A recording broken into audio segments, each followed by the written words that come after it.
Most of you have probably heard about the sixth assessment report released in August by the IPCC, and it's a doozy. There are a ton of excellent resources available online, some of which I'll link down below if you want to learn more about the specific prognostications and details outlined in the report.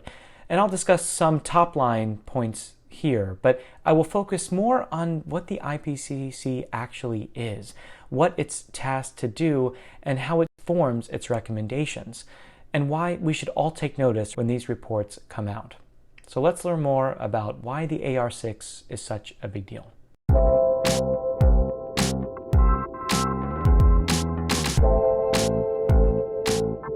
Hey guys, welcome back to the channel. My name is Josh. Here at Saving Green, I crunch the numbers and look at the science to help you make informed decisions that help your wallet and the planet at the same time. And while I typically focus on everyday decisions that you and I can make as individuals, sometimes I have to step back and pan out and look at the big picture, like climate change in general. And what better place to start than the IPCC? The Intergovernmental Panel on Climate Change, or IPCC, was founded in 1988. It is a joint organization between the World Meteorological Organization and the UN Environmental Program, and is funded by both of these entities. It is tasked with evidence-based scientific assessments on the current state of our climate, how human activities are influencing that climate, and natural, political, and economic impacts on a range of interventions. It is important to highlight that the IPCC does not conduct its own research. Rather, it has different working groups consisting of volunteer scientists, physicists, mathematicians, botanists, entomologists, climatologists, you name it, that all pore over the plethora of data and peer-reviewed research produced around the world to distill the main trends, develop models and scenarios, and produce summaries like this report to convey the most comprehensive assessment of today's understanding of our climate. So who are these scientists?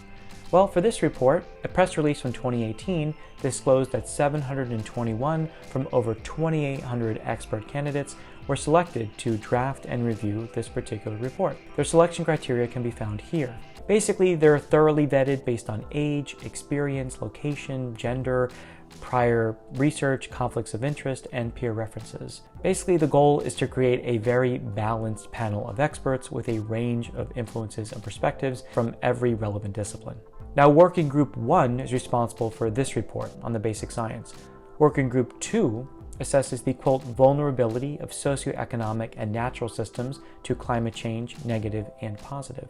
In other words, determining the most at-risk populations. And Working Group 3 assesses options for mitigating climate changes through limiting or preventing greenhouse gas emissions.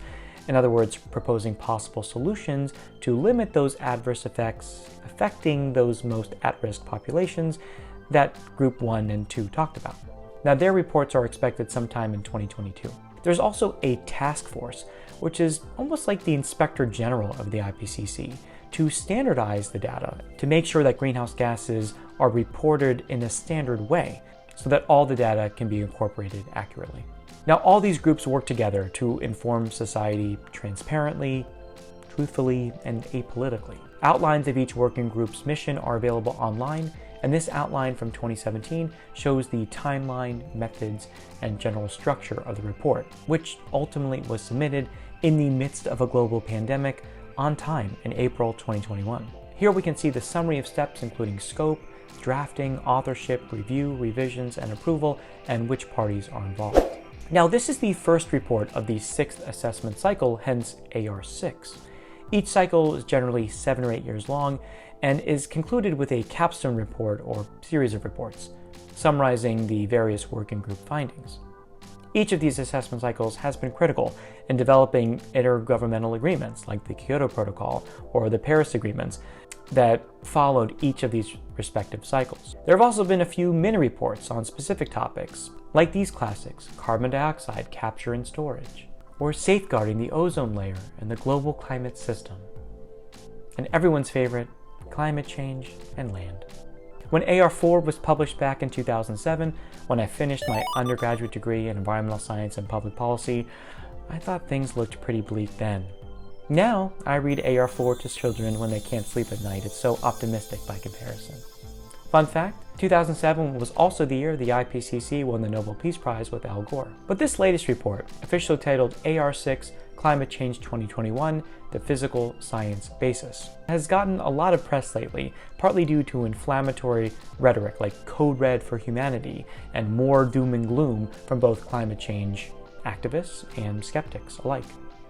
So I figured I would attempt to distill some of the salient points to my dozens of viewers in plain English and explain why I trust the report's findings. But first, a few notes about the structure of the report. It's divided into 3 sections. The shortest is the executive summary, if you will, and it's titled Summary for Policymakers because they're the people who are supposed to do something and take action by making appropriate policy. In fact, each representative country has to sign off on the summary for policymakers to acknowledge that they've read and understand the findings in the report. The second part is a bit longer. It's 130 pages, and that's the technical summary. It includes more graphs, more citations, and a detailed summary of something called the Atlas, which we'll talk about later. And finally, the full report, coming in at roughly the equivalent word count of the King James Bible, is a true tome of modern-day science. You want famine, you want hailstorms, you want epic floods that will get Noah packing, it's got it all. So what's different about AR6 from prior reports? Well, the first thing that stood out to me was just how much more confident the authors are. As the years have passed, technology has improved, and more data have reinforced the trends. For example, I'll leave you with the first and most important conclusion from AR6. In the very first section on page 5, we can read this simple declaration. Current state of climate, 8.1. It is unequivocal that human influence has warmed the atmosphere, ocean, and land. Widespread and rapid changes in the atmosphere, ocean, cryosphere, and biosphere have occurred. And for good measure, they toss in about a dozen chapter references just to substantiate this obvious claim. Now, this statement is loaded, no doubt, and in just a few words, we learn that 1, humans are causing the planet to warm, 2, the impacts are widely observed already, 3, this warming is impacting every physical ecosystem of the planet, and 4, that this is unequivocal, it's undeniable. If we compare this language to prior reports like AR5 from 2014, only 7 years ago, that report was the foundation for the 2 degrees centigrade average warming goal from 2016, the language is a bit different. That states, quote, human influence on the climate system is clear and recent anthropogenic or human-caused emissions of greenhouse gases are the highest in history. Now, these conclusions are kind of similar, but fundamentally different. They've gone one step closer to claim that human emissions are not only influencing the climate, but definitely causing warming. And that's important and noteworthy. Some other key differences from prior reports are greater specificity of regional variations, improved modeling, linking greenhouse gases to observed weather patterns, more complete data sets, and a greater emphasis on the probabilities of extreme weather events like droughts and hurricanes like the devastating Ida that hit Louisiana just last week. Furthermore, as you can see in this outline, Chapter 1 of the technical summary designates a huge responsibility of this working group to reevaluate AR5 and update with higher degrees of certainty or confidence if such changes are warranted. Now, the language in this report is very deliberate. For example, quote, based on scientific understanding, key findings can be formulated as statements of fact or associated with an assessed level of confidence indicated using the IPCC calibrated language. So what is this calibrated language? Well, apparently when they say something is exceptionally unlikely, that corresponds with a degree of confidence that the outcome is between 0 and 1%. Very likely? Well, that means greater than 90%. About as likely as not? Well, not quite 50-50, but 33 to 66%. These people are so smart and transparent that in the footnote of page 4, they say that if something is, quote, virtually certain, you can take a second mortgage and head to Vegas because that thing is greater than 99% certain to occur. The summary for policymakers is, by definition, a consensus. In fact, the authors tasked with drafting the report are obligated to address any comments, including critiques and new data, formatting revisions, and grammar. In fact, this particular document received over 78,000 critiques and comments. All the commenters were formally documented and noted, and each comment had to be addressed and approved before each and every contributing author was in agreement on the actual wording and language. So let me reiterate this because I can't stress this enough. The information in the IPCC AR6 is as close as we've ever come to truth, knowledge, wisdom, veritas. Pick your damn term, because it doesn't matter. This report is legit, and it's telling it like it is. This is the meta-analysis of meta-analysis, and it's as close to irrefutable as it gets. Whoa, whoa, whoa there, Slugger. How many journals did they even look at for this report? Over 14,000 papers, journal articles, conference minutes, speeches, government reports, and committee meetings from around the world. So you're telling me that conflicting studies that showed different conclusions were included? Yes, if they meet scientific muster and they were published within the review timeline. Do the authors even admit when things aren't conclusive? Well, yeah, that's reflected in the calibrated language that I talked about just a minute ago. And that's also why the conclusions in AR6 are so much more definitive than they were in AR5. So you're telling me that anyone who disagrees with these experts is wrong? Basically, yeah. But aren't these authors biased in some liberal conspiracy to destroy the oil and gas industry? Well, the authors and reviewers represent a wide range of professional, geographic, and political perspectives. In fact, you can look at the list of all the authors. They're written right there at the top if you want to check for yourself. But just because it's a high probability that something's going to happen doesn't mean it necessarily will. Well, that's true, but there are statistical thresholds that are deemed as virtual certainty. In fact, you can crunch the numbers for yourself since they put all the raw data on GitHub. Well, it snowed the other day, so how could there be global warming? Listen, in poker, you can win a hand with a queen high, right? Yeah, but if you play that hand over and over again, you are definitely going to lose all your money. That's irrefutable. It's just the way the statistics run out over time. They kind of predict what's going to happen. Look, this report is just the best science we have available. It's not perfect, but it's pretty damn close. So let's boil this down once again. I concede that in today's world where we can't seem to agree on much of anything, where expertise is viewed on with a wry eye, and where alternative facts are disseminated widely and reinforced in echo chambers around the internet and social media groups, and nearly every perspective or viewpoint or opinion has found some expert that validates it regardless of its merits. It's just harder today to see the signal from the noise, but that is precisely what makes this report so astonishing. Now, while the scientific method is not infallible, it's by far the best we've got. And this report proves that through collaboration, through transparency, the truth can in fact be found. This report is the signal.